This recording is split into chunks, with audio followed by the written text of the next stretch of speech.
انشاءاللہ مراقبہ کریں گے. مراقبہ اللہ کی رحمت کے دھیان میں بیٹھنے کا نام ہے.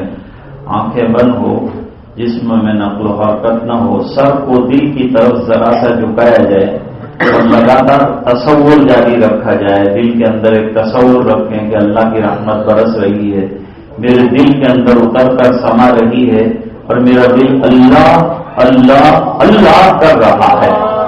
لگاتار یہی تصور جو ہے اس کو گھمائیں، جاری رکھیں اور کوشش کریں کہ دل جاری ہو جائے اور دل سے اللہ اللہ کی صدا آنے لگے.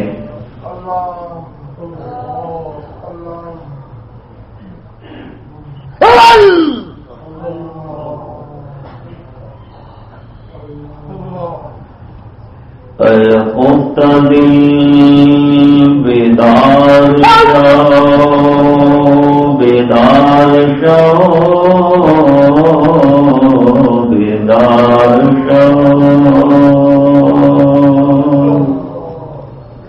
غفلت میں ڈوبے ہوئے دل جاگ جائے.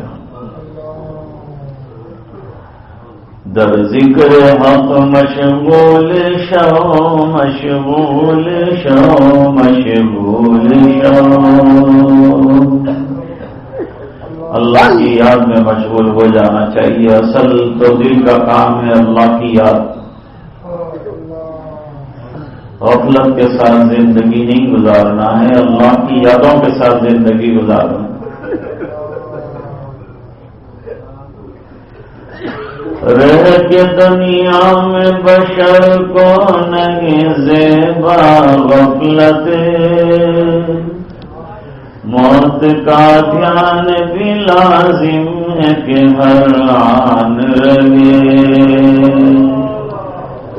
جو بھی بشر آتا ہے دنیا میں یہ کہتی ہے قضا،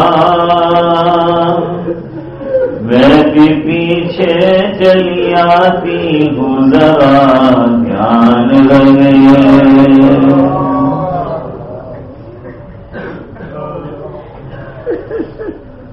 دل بے نور کو پر نور کر دے، دل مغموم کو مسرور کر دے.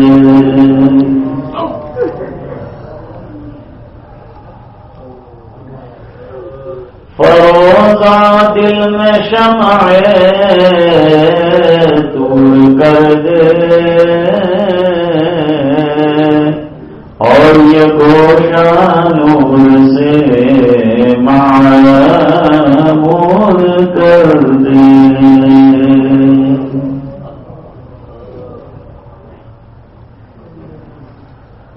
میرا ظاہر سنور جائے الہی،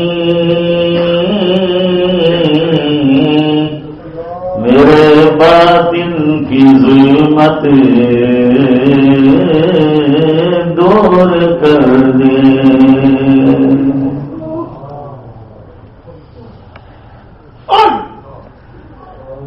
میری ذات میں خود نفس میرا الہی اس کو بے رب دور کر دے.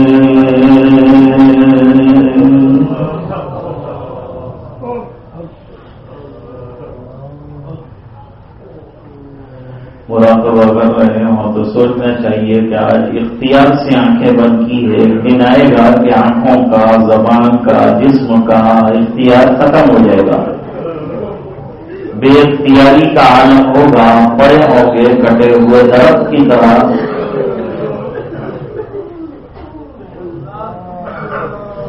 جو جہاں چاہیں گے اٹھا کر لے جائیں گے.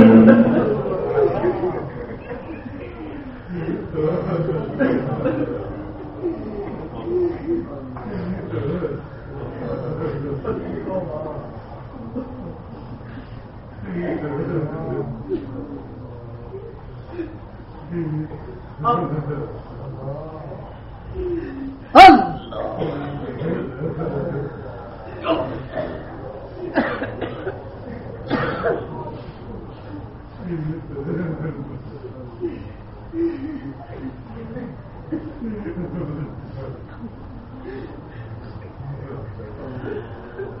الہ الا اللہ محمد الرسول اللہ صلی اللہ علیہ وسلم اللہم صلی علی محمد وعلی آل سیدنا محمد صلاۃ تنجینا بها من جمیع الاحوال والآفات وتحصیلنا بها جمیع الحاجات وتطهرنا بها من جمیع السیئات ترفعنا بها عندك اعلی الدرجات تبلغنا بها أقصى الغايات من جميع الخيرات في الحياة بعد الممات إنك على كل شيء قدير اللهم احسن عاقبتنا في الأمور كلها وأجرنا من خزي الدنيا وعذاب الآخرة اللهم وفقنا لما تحب وترضى عدد ما تحب وترضى من القول والعمل والنية والقدر إنك على كل شيء قدير اللهم إنا نسألك دوام العافية تمام العافية اللهم إنا نسألك شكر على العافية اللهم إنا نسألك العافية في الدنيا والآخرة اللهم ارحم أمة محمد صلى الله عليه وسلم اللهم تجاوز عن أمة محمد صلى الله عليه وسلم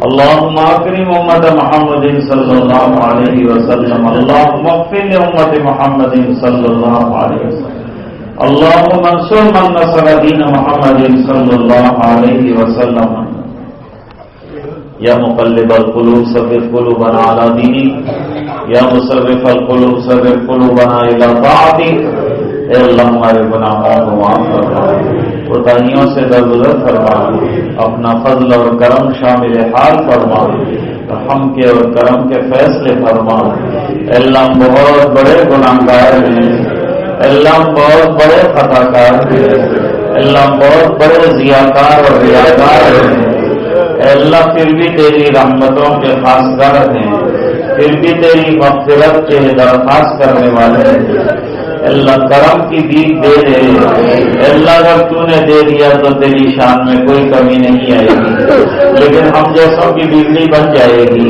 اللہ ہماری بگڑی بنا دے اللہ امت کی بگڑی بنا دے اللہ امت کے حال پر رحم فرما دے اے اللہ تیری مان کر زندگی گزارنے والا بنا دے اے اللہ اسلام کی خوبیوں کو سمجھنے والا بنا دے 100% پکا مسلمان بنا دے دین پر چلنے والا بنا دے نمازوں کا پابند بنا دے تلاوت کا شہدائی بنا دے ہمارے جوانوں کو راہیاب فرما دے اللہ فضولیات سے بچا دے اللہ اسراف سے بچا دے اللہ ان سے دین کا کام لے لے اور اپنے فضل سے ان کو قبول فرما دے اللہ دنیا کی ترقیات سے بھی ان کو مالا مال فرما ظاہری باطنی بیماریوں سے ہم سب کو شفاء کاملہ فرما اے الہ العالمین ہمارے دلوں کے بگاڑ دور فرما اللہ ہمارے سماج کے بگاڑ دور فرما اللہ ہمارے شادیوں کے بگاڑ دور فرما اللہ ہمارے غمیوں کے بگاڑ دور فرما اللہ اسلام کی شکلیں پیدا فرما اللہ جتنے رسوم ہیں ان تمام سے ہماری حفاظت فرما اللہ میں سنتوں کا عاقب بنا دے سرکار کا شہدائی بنا دے سرکار کے طریقوں پر چلنے والا بنا دے اے اللہ ہمیں اہل بیت سے محبت عطا فرما صحابہ کرام سے محبت عطا فرما اہل اللہ سے محبت عطا فرما نمازوں سے محبت عطا فرما قرآن کریم سے عشق عطا فرما سنتوں کا پیار عطا فرما تیری یادوں والی زندگی عطا فرما غفلت والی زندگی سے حفاظت فرما اللہ بیماروں کو شفا عطا فرما جن کے لیے درخواستیں کی گئی ہیں اللہ ان کو شفا دے دے جو دنیا سے چلے گئے ہیں اللہ ان کو غریب رحمت فرما دے جنت میں اعلیٰ اور بالا مقامات عطا فرما دے دور دراز سے تیرے نام لینے کے لیے آنے والوں کو قبول فرما دے ان کی خدمت کرنے والوں کو قبول فرما دے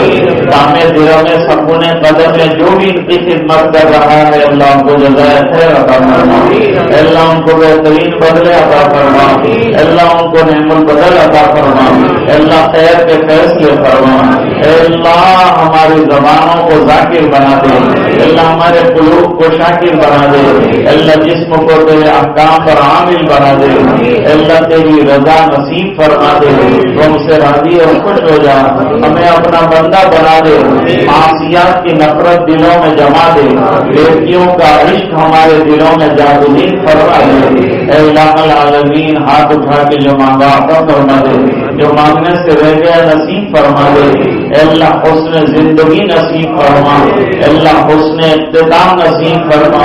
حسن خاتمہ نصیب فرما. سوء خاتمہ سے حفاظت فرما. اے الہ العالمین دعائیں اپنے فضل و کرم حبیب پاک صلی اللہ علیہ وسلم کے تو فیض منظور فرما برحمتک یا ارحم الراحمین.